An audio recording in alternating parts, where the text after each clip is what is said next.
वीर जवानों की बात करें तो भारत देश तब तक सुरक्षित है जब तक हमारे भारत के जवान सरहदों पे खड़े भारत माता की सीमाओं की रक्षा कर रहे हैं। और वो फिर बात करें तो बीएसएफ के जवान हो, जहाँ आसमान पे उड़ते हुए एयरफोर्स के जवान हो,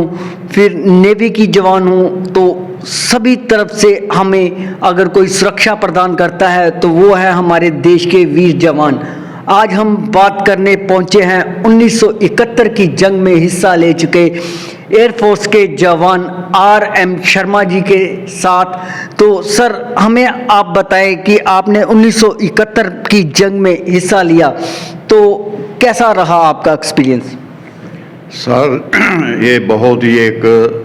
वंडरफुल मतलब एक्सपीरियंस रहा लाइफ का कि एड्डी वड्डी मतलब हिंदुस्तान ने पाकिस्तान ते ईस्ट पाकिस्तान ते जिੱਤ प्राप्त की, जड़ा कि एक वर्ल्ड रिकॉर्ड सी कि जिहदे विच सारी टीम ने बड़ी वड्डी स्ट्रैटजी सी under the leadership of field marshal Manekshaw, military army air force navy सारे इकट्ठे होके एक प्लान बना तरीके दे नाल तरीका वैस्ट च भी कीता ते ईस्ट च भी कीता। पहले की सी कि पाकिस्तान ने साडे इधर 12 बेसां ते वैस्टर्न ते अटैक कर दिता सी 3 दसंबर नूं। ओहदी रिटैलीएशन दे विच फिर असीं भी पूरे पहले ही तैयारियां सी ते फिर असीं भी 3 तरीक तो असीं भी उन्हां ते अटैक करना शुरू कर दिता ते बड़ी घमसान दी युद्ध होई उन्हां दे नाल। ते असीं उस टाइम दे विच ईस्ट पाकिस्तान दे विच पाकिस्तान दे लागे ही मेरी एयरफोर्स यूनिट सी ते असीं उत्थों ऑपरेट कीता ऑपरेशन मिशन लई ते 4-5 दिनां दे विच ही असीं ईस्ट पाकिस्तान नूं तैश नैश कर दिता। ते उस तो बाद असीं साडी जेहड़े उस वेले मैं 14 स्क्वाड्रन हंटर एयरफोर्स दे सी, जिहड़ा एक बहुत ही अज तो 50 साल पुराना मतलब एक साडा फाइटर या एयरक्राफ्ट सी, जिहदी कैपेबिलिटी सी कि वो लो लैवल ते आके बड़ी एक्यूरेटिंग बॉम्बिंग करदा। ते इस करके वो इस लड़ाई दे विच एक्यूरेट बॉम्बिंग ते आर्मी सपोर्ट वास्ते बहुत कामयाब होया, जिहदी बदौलत कि असीं पहले तो 4-5 दिन लड़ाई जिहड़ी आ डमडम इंटरनेशनल एयरपोर्ट तो लड़ते रहे। तो उस तो बाद आर्डर आया कि साडी जिहड़ी आ फौज खुलना एक सैक्टर सीगा जिथे कि साडी आर्मी की बड़ी हैवीली कैजुअल्टी हो रही सी, तो उनकी सपोर्ट करने वास्ते सानू इहो ही तरीका लभ्या कि असीं पहले जसोर कैंटनमेंट ईस्ट पाकिस्तान दे विच बहुत ही वड्डा ईस्ट पाकिस्तान का बेस सी, असीं उन्हां दे रनवे नूं आर्मी ने तो पहले कैप्चर किया होया सी, फिर उन्होंने मतलब रनवे नूं रिपेयर करके उत्थे साडे असीं 20 हंटर जैट फाइटर ते 250 मैंबर दे नाल पूरी जिहड़ी है साडी टीम उत्थे उतरी। ते फिर असीं अगे ऑपरेशन मिशन जिहड़ा वा खुलना दे विच शुरू किया, जिहदे नाल गेम चेंज हो गई। असीं हैवी बॉम्बिंग ते जो कुछ भी एम्यूनेशन हर तरह का यूज़ किया जो सानू करना चाहिए ही, उहदे नाल ये हो गया कि टोटली कि उन्होंने आर्मी ने अपने हथ खड़े कर दिते सरेंडर होने वास्ते, ते असीं इस दे नाल उन्होंने सरेंडर भी करने दी मजबूर कर दिता। ते नाल ही असीं उन्होंने मतलब कि अपने जेडे साडे इंजन सोल्जर की कैजुअल्टी हो रही थी, असीं उन्हां दी प्रीसीयस लाइफ नूं मतलब है कि थाउजेंड्स ऑफ जड़ियां नवीं जिंदगियां वो भी बचा किया। ते इहदे नाल सर 1971 की जंग में भारत द्वारा पाकिस्तान के 93,000 जो जवान थे उनको बंदी बना लिया गया था, और मानो तो भारत के लिए बहुत ही गर्व की बात थी कि वो एक जंग जीत चुका था अपने विरोधी देश से, और दूसरी तरफ बांग्लादेश के लिए बहुत ही सौभाग्य की बात थी कि उनको एक आज़ाद देश मिलने वाला था। तो किस टाइम पे आपको ऑर्डर मिले कि आप अब बांग्लादेश में जाएंगे, वहाँ पे रनवे को पहले उड़ाएंगे, फिर रिपेयर करेंगे, फिर अपने जहाज उतारेंगे? जब आपको ये मैसेज मिला तो आपको कैसा लगा? देखो, ये मैसेज असीं तो इत्थों ही अपने बेस तो डमडम तो ही उन्होंने बंबार्डमेंट कर रहे सी, उन्होंने नेवी एयरफोर्स अं तैश नैश बहुत जल्दी कर दी सी। लेकिन उत्थे एक प्रॉब्लम आई सी जिहड़ी कि मैं दस्सिया कि उत्थे खुलना सैक्टर दे विच साडी आर्मी की हैवी कैजुअल्टी सी, उन्होंने बचाउण वास्ते उन्होंने इमीडिएट एयरफोर्स की सपोर्ट चाहिए सी, क्योंकि जे असीं डमडम तो ऑपरेट करते सी तो फ्यूल की कमी करके मिशन कंप्लीट नहीं सी हुंदा, इस करके ज़्यादा एम्यूनेशन नहीं सी हवाई जहाज़ दे विच खड़िया जा सकता। इस करके ਕਰਕੇ ਅਸੀਂ ਅੱਗੇ ਉਹਨਾਂ ਦਾ ਜਿਹੜਾ ਕੈਪਚਰ ਕੀਤਾ ਸੀਗਾ ਜਸੋਰ ਕੈਂਟਨਮੈਂਟ, ਉੱਥੇ ਦੇ ਰਨਵੇ ਨੂੰ ਪਹਿਲੇ ਰਿਪੇਅਰ ਕੀਤਾ ਤੇ ਅਸੀਂ 20 ਹੰਟਰਸ 에ਅਰਕ੍ਰਾਫਟ ਫਾਈਟਰ ਜੈਟ ਦੇ ਨਾਲ ਤੇ ਕੋਈ 250 ਮੈਂਬਰ ਜਿਹੜਾ ਟੋਟਲ ਸਾਬੀ ਟੈਕਨੀਕਲ ਨਾਨ ਟੈਕਨੀਕਲ ਇੰਜੀਨੀਅਰ ਜੋ ਵੀ ਹੈ ਸਭ ਅਸੀਂ ਉੱਥੇ ਫਿਰ ਉੱਥੋਂ ਅਸੀਂ ਮਿਸ਼ਨ ਕੀਤਾ ਖੁੱਲ੍ਹਣਾ ਲਈ ਕਿ ਜਿਹੜਾ ਇੱਕ ਬਹੁਤ ਹੀ ਕਾਮਯਾਬ ਹੋਇਆ। ਬਹੁਤ ਜਲਦੀ ਅਸੀਂ ਖੁੱਲ੍ਹਣਾ ਦੇ ਵਿੱਚ ਉਹਨਾਂ ਨੂੰ ਮਜਬੂਰ ਕਰ ਦਿੱਤਾ ਹਥਿਆਰ ਸੁੱਟਣ ਲਈ, ਹੁਣ ਹੱਥ ਖੜੇ ਕਰ ਦਿੱਤੇ ਸਰੈਂਡਰ ਕਰਨ ਵਾਸਤੇ ਤੇ ਉਹਦੇ ਨਾਲ ਸਾਡੇ ਜਿਹੜਾ ਸਾਡਾ ਮਿਸ਼ਨ ਸੀ ਆਪਣੇ ਸੋਲਜਰ ਨੂੰ ਸੇਵ करना वो बहुत ही कामयाब हुआ। सर बात की जाए तो 71 की जंग में पहले आपकी भारत में ड्यूटी रही, बाद में आपको बांग्लादेश में उतरने के लिए कहा गया, तो वहाँ पे आपकी 71 की लड़ाई में क्या ड्यूटी थी, क्या आपके काम थे कि उस जंग में आपने इस तरह से फौजी जवानों का साथ देना? देखो है कि एयरफोर्स ਦੇ ਵਿੱਚ ਜਿਹੜਾ ਵਾ ਅਸੀਂ ਇੰਜੀਨੀਅਰਿੰਗ ਬ੍ਰਾਂਚ ਆ ਜਿਹਨੂੰ ਟੈਕਨੀਕਲ ਬ੍ਰਾਂਚ ਕਹਿੰਦੇ ਆ, ਉਹਦੇ ਇੱਕ ਇਹਦੇ ਅਸਿਸਟੈਂਟ ਇੰਜੀਨੀਅਰ ਦਾ ਰੋਲ ਸੀ ਕਿਤੇ ਉਹਦੇ ਵਿੱਚ ਇਹ ਹੈ ਕਿ ਸਾਨੂੰ ਆਪਣੇ ਆਪਣੇ ਸਿਸਟਮ ਜਿਹੜਾ 에ਅਰਕ੍ਰਾਫਟ ਦਾ ਹੁੰਦਾ ਇਲੈਕਟ੍ਰੋਨਿਕਸ ਇਲੈਕਟ੍ਰੀਕਲ ਸਿਸਟਮ ਜਿਹੜਾ ਸੀ ਉਹ ਮੇਰੇ ਹੱਥ 'ਚ ਸੀ ਕਿ ਅਸੀਂ ਜਿੰਨੇ ਵੀ 에ਅਰਕ੍ਰਾਫਟ ਆਉਂਦੇ ਸੀ ਉਹਨਾਂ ਦਾ ਸਿਸਟਮ ਚੈੱਕ ਕਰਦੇ ਸੀ ਵੀ ਬੰਬ ਆਪਰੇਟਿੰਗ ਜਿਹੜੇ ਸਾਰਾ ਸਿਸਟਮ ਆ ਉਹ ਕਲੀਅਰ ਆ ਕਿ ਬੰਬ ਅਟਕ ਤੇ ਨਹੀਂ ਜਾ ਦੇਖੋ ਇਲੈਕਟ੍ਰੀਕਲੀ ਆਪਰੇਟ ਹੁੰਦੇ ਆ ਜੋ ਵੀ ਸਿਸਟਮ ਬੰਬ ਰੌਕਟ ਗਨ ਸਭ ਕੁਛ ਜਿਹੜਾ ਉਹ ਇਲੈਕਟ੍ਰੀਕਲੀ ਆਪਰੇਟ ਹੁੰਦਾ ਤੇ ਬੜਾ ਸਿਸਟਮ ਉਹਨੂੰ ਸਾਨੂੰ ਥਾਰੋਲੀ ਚੈੱਕ ਕਰਕੇ ਫਿਰ ਦੁਬਾਰਾ ਤੇ ਜੋ ਕੋਈ ਫਾਲਟ ਆ ਜਾਏ ਉਹਨੂੰ ਇਮੀਡੀਏਟ ਰਿਪੇਅਰ ਕਰਕੇ ਜੇ ਕੁਝ ਹੋਰ ਹੋ ਜਾਏ ਮਤਲਬ ਜੋ ਕੋਈ ਵੀ ਉਹਨੂੰ ਉਸੇ ਵੇਲੇ ਆਉਣ ਦਾ मतलब स्पॉट सारा फिर फिट करके दूसरे मिशन वास्ते तैयार करके भेजा जाता है। सर बांग्लादेश में आप उतरे, आपने बताया कि कितने हमारे हंटर जहाज बांग्लादेश में उतारे गए क्योंकि हमने अपने फौजी जवानों की कैजुअलिटी को बचाना था, हमारा मिशन पूरा नहीं हो रहा था। आप लोग वहाँ पर जब पहले आपने बताया कि रनवे को पहले उड़ाया गया, बाद में उस रनवे को रिपेयर करके वहाँ पे अपने हंटर जहाज़ों को उतारा गया, इसमें कितना समय लगा और कितनी परेशानी आई आप लोग? देखो परेशानी तो तब आती है ना, हमारे डिफेंस फोर्सेस में एक बहुत ही प्रवर्ब मशहूर है, the more you sweat in peace less you bleed in war. ये युद्ध जो चाहे 13 दिन का ही चला, 3 दिसंबर से 16 दिसंबर, बट इसकी तैयारी हमने 9 महीने पहले शुरू कर रखी थी। मार्च 71 से ही हम अपने अंडर बम प्रूफ जो पैंस होते हैं जिसमें हमारे हवाई जहाज रखे जाते हैं, हमारी ड्यूटी वहीं, खाना पीना सोना वहीं हम 9 महीने रहे क्योंकि हम अपने कमरे में बेड में 9 महीने नहीं सोए। हम जब 3 दिसंबर को हम जब डमडम पहुँचे तब जाके जो है हमने अपना ऑपरेशन मिशन वहाँ से शुरू कर दिया। सर जब आपको पता चला कि भारत ने जंग जीत ली है तो कैसा महसूस हुआ उस टाइम में, और बांग्लादेश के लोगों को किस तरह से महसूस हुआ उस टाइम के कुछ पल हमारे साथ साझा कीजिए। देखो जब हमने उनके POW को कैप्चर कर लिया, समझौता हो गया, सब कुछ ठीक हो गया, तब हम जो हैं उनकी फोर्सेस तो फिर फ्रेंडली हो गई। फिर हम उनके घरों में जो जसोर सिटी था हम कम से कम 2 वीक रहे वहाँ टोटल ऑल टुगेदर, तो उसमें हम लोगों को मिले, उनकी कंडीशन बहुत मिजरेबल थी, वो हमको हगिंग जफियाँ पा के मिले और इतने खुश हुए तो हमको तो मतलब उन्होंने कहा कि आप मिलिट्री जो डिफेंस इंडियन की मिलिट्री फोर्सेस हैं ये हमारे लिए भगवान के रूप में आए हैं, हम इन जालमों से हमको छुटकारा दिलाया है, हम इनके लिए तहे दिल से बहुत बहुत ही ग्रेटफुल हैं और हमेशा के लिए रहेंगे। शर्मा जी आपने केवल 1971 की ही जंग में हिस्सा लिया कि किसी भारत की किसी और जंग में भी आप हिस्सा ले चुके हैं?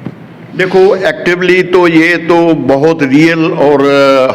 पूरे इंडिया लेवल की वार थी, पूरे हिंदुस्तान की, मतलब चाहे इधर अपना वेस्टर्न सेक्टर ईस्टर्न सेक्टर पूरा इंडिया इन्वॉल्व था। इसके बाद एक और जो अपनी ये लड़ाई है लगी है क्या नाम है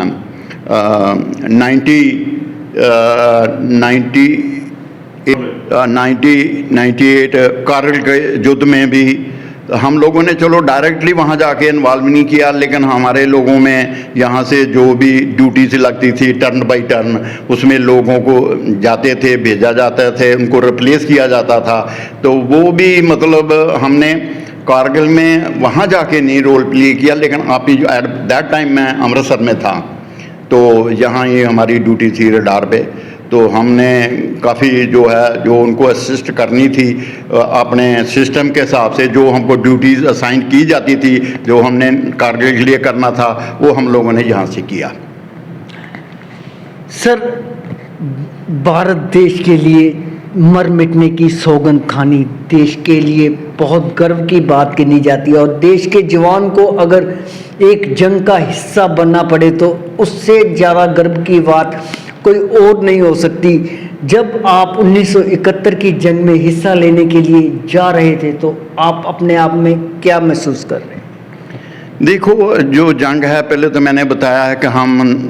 एयरफोर्स में तो लड़ाई के लिए हमेशा ही एयरफोर्स तैयार रहती है, उसके लिए कोई स्पेशल नहीं होता, वार और नॉन वार में कोई फ़र्क नहीं होता। हमेशा ही हमारी एक्सरसाइज और तैयारियां उस तरीके से करवाई जाती हैं कि अचानक भी कोई जैसे कंट्री हमारे पे, जैसे पाकिस्तान ने हमारे 12 बेस पे अटैक कर दिया, अगर हमने पहले से तैयारी ना की थी तो 3 तारीख को हम रिटेलिएशन इतनी ज़ोर से नहीं कर सकते थे, और इतना रिटेलिएशन ज़ोर किया कि उसने तो हमारे 12 एयरफोर्स के मतलब बेस ही थोड़े बहुत पार्शली जो किए थे डैमेज, हमने उनका देश ही पूरा ख़त्म कर दिया, उनकी एयरफोर्स ही ख़त्म कर दी, नेवी ख़त्म कर दी, आर्मी ख़त्म को उनको सरेंडर ही करा दिया, एक नया देश ही बना दिया। तो मतलब जो इंडियन एयरफोर्स है उसने तो सबसे ज़्यादा वाइटल रोल प्ले किया, क्योंकि उनको कैप्चर करने में, आर्मी की सपोर्ट देने में, हर जगह पे एयरफोर्स का एक बहुत ही बढ़िया रोल था। तो ये क्या है कि तैयारी भी थी, प्रेपरेशन, साथ में जोश भी था, क्योंकि कोई भी युद्ध और वार जो है बगैर जोश के नहीं जीती जाती। हमारा रोल बहुत हाई था, पूरे पॉजिटिव थे हम लोग, पॉजिटिव एटीट्यूड से पूरे एक्साइटेड थे, किसी तरह की नहीं, पूरा, इसलिए हमने जो है पूरे जोश के साथ लड़ाई लड़ी और जीती। मैं सोचता हूँ कि इस ज़िंदगी में, इस लाइफ में अगर ये एक मौका मिल गया, एक युद्ध हिंदुस्तान अपने जो हमने जिम्मेदारी निभानी चाहिए थी एक सोल्जर के होते हुए, जो निभाई, मैं सोचता हूँ मैं बहुत ही लकी मोस्ट हूँ कि मुझे इस लाइफ में ये मौका मिला, और एक हिस्टोरिकल विक्ट्री भी हुई, जिसके लिए अभी भी मेरा मन जो है वो पुरानी यादों को, कभी कलाईकुंडा, कभी डम डम, कभी जसोर कैंट में घूमता रहता है। 50 साल की पुरानी यादें अभी भी मेरी नज़र में आती रहती हैं और वो सीन याद रहते हैं, और हम बहुत ही एंथुसियास्टिक और एक्टिव और स्मार्ट थे, और बड़ी अच्छी तरह पूरे ऑल आउट से हमने अपनी ड्यूटी और रिस्पॉन्सिबिलिटी को जो हमें असाइन की गई थी उनको हमने निभाया। उसी की वजह से है कि हमने 13 दिन में ही एक बांग्लादेश को पूरा सरेंडर करने के लिए मजबूर कर दिया, जिसमें 93,500 लगभग उनके POW कैप्चर किए गए। तो ये एक डेफिनेटली ये बताती है कि एयरफोर्स हमेशा ही हर चीज़ के लिए तैयार रहती है, चाहे वार हो, चाहे पीस हो, चाहे फ्लड हो, चाहे पैंडेमिक हो, कोरोना हो, चाहे वैक्यूनेशन, आपने अफगानिस्तान से लोग लाने हो, मतलब हम मेडिसिन लानी हो, ऑक्सीजन बजानी हो, हमारी एयरफोर्स जो है ये वर्सेटाइल रोल प्ले करती है, और बहुत ही one of the most educated और बहुत ही स्ट्रांग और smart Indian air force. I am proud of it, और मुझे बहुत मान है कि मैं इस ज़िंदगी में मुझे एयरफोर्स में सेवा करने का मौका और देश की सेवा करने का मौका, मैं सोचता हूँ कि अगली लाइफ में भी अगर मुझे मौका मिले इंडियन एयरफोर्स ज्वाइन करने के लिए तो मैं यही पसंद करूँगा। सर, अगली लाइफ तो बहुत दूर की बात गिनी जाती है, हम कहें तो अभी आप रिटायर हो चुके हैं, लेकिन अगर भारत सरकार कहीं आपकी ज़रूरत पड़े तो आपको फ़ोन किया जाए कि आपकी ज़रूरत है, आप फिर भारत एक एयरफोर्स का हिस्सा बने आके और इस चीज़ में आप पार्टिसिपेट करें, तो क्या रहेगा आपके मन में? देखो जी, ये तो एक हमारे लिए गोल्डन अपॉर्चुनिटी एक फिर मिलेगी। हम उतने ही एक्साइटेड हैं जैसे मैंने बोला है, अभी तो जोश और ज़्यादा है, क्योंकि एक बार जीतने का एक्सपीरियंस भी हो गया है, और अगली जैसे अगर किसी दुश्मन ने ऐसा हमारे पे किया, जैसा सबक हमने 1971 में ईस्ट पाकिस्तान को बांग्लादेश में बदल दिया, ऐसा ही सबक हम दोबारा, चाहे POK हो, चाहे दूसरा पाकिस्तान जो और एनिमी हो, उस इसी तरह से ही सबक सिखाया जाएंगे। सर, और हम हाल ही में 1971 की जंग की एयरफोर्स एसोसिएशन चैप्टर अमृतसर की तरफ से गोल्डन जुबली मनाई गई, जिसमें बहुत से योद्धाओं को सम्मानित किया गया, जिसमें एक नाम आपका भी था, RM शर्मा। उस सम्मान को लेते समय आपने कितना गर्व महसूस किया? ये बहुत ही आई फील मतलब प्राउड की बात है कि अगर किसी फौजी को, वो भी 50 साल होने के बाद, और वो जिंदा हैं और उसके सामने ही उसको ये मोमेंटम या जो कुछ भी नाम या अवार्ड या उसको रिकॉग्नाइजेशन की जाती है, तो मेरा ख्याल है इससे ज़्यादा ज़िंदगी में और कोई खुशी नहीं हो सकती। तो ये बहुत ही खुशी है। और मेरा केस थोड़ा सा दूसरे भाइयों के साथ अलग था। ठीक है, उन्होंने सबने लड़ाई एक टीम वर्क में होती है और की, उन्होंने अपने इंडिया से अपने टेरिटरी में होकर करी। मेरा थोड़ा एक्सपीरियंस था कि मैं एनिमी बैटल फील्ड में जाकर वहाँ से आगे एनिमी के ऊपर अटैक जहाँ हमको लड़ने का जो मौका मिला, ये थोड़ा सा मेरा एक एक्स्ट्रा हो जाता है। एक मेरा तजर्बा जो मैं शेयर कर रहा हूँ, ये मेरा ज़्यादा अच्छा है कि मैं 15 दिन ईस्ट पाकिस्तान में रहा, लड़ाई भी हुई, उसके बाद लोगों से भी मिले, और उसके बाद वो इतने खुश हम हुए तो उन्होंने लोगों ने जो वहाँ के थे लोग भी और आर्मी वाले, उन्होंने हमारे विंग कमांडर सुंदरेशन साहब जी चक्रा को रिक्वेस्ट करी कि हम सर आपके हंटर एयरक्राफ्ट की एरोबैटिक देखना चाहते हैं, जिसने हमारी धज्जियाँ उड़ा दी। तो wing commander, commanding officer wing commander Sundaresan साहब जी चक्रा एग्री हो गए। तो उन्होंने बहुत ही वंडरफुल रिमार्केबल स्प्लेंडर्ड मतलब एरोबैटिक्स दिखाई, जिसको पाकिस्तान के सोल्जर सब ने इतना एंजॉय किया और पाकिस्तान में धन धन हो गए और कहते कि ये हंटर ही था। और विंग कमांडर सुंदरेशन की टीम में 20 हंटरों ने हमारी बहुत धज्जियाँ उड़ाई। अगर हम बहुत आगे लड़ सकते थे, लड़ना भी चाहते थे, लेकिन हंटर ने हमारी पेश नहीं जाने दी और इसकी वजह से हमको बहुत जल्दी सरेंडर करना पड़ा। आज हमने बात की राममूर्ति शर्मा जी से, जिन्होंने 1971 की जंग के कुछ पल, हसीन पल हमसे साझा किए, देशवासियों से साझा किए। कैमरामैन आशीष शर्मा के साथ नरेंद्र सिंह, धन्यवाद।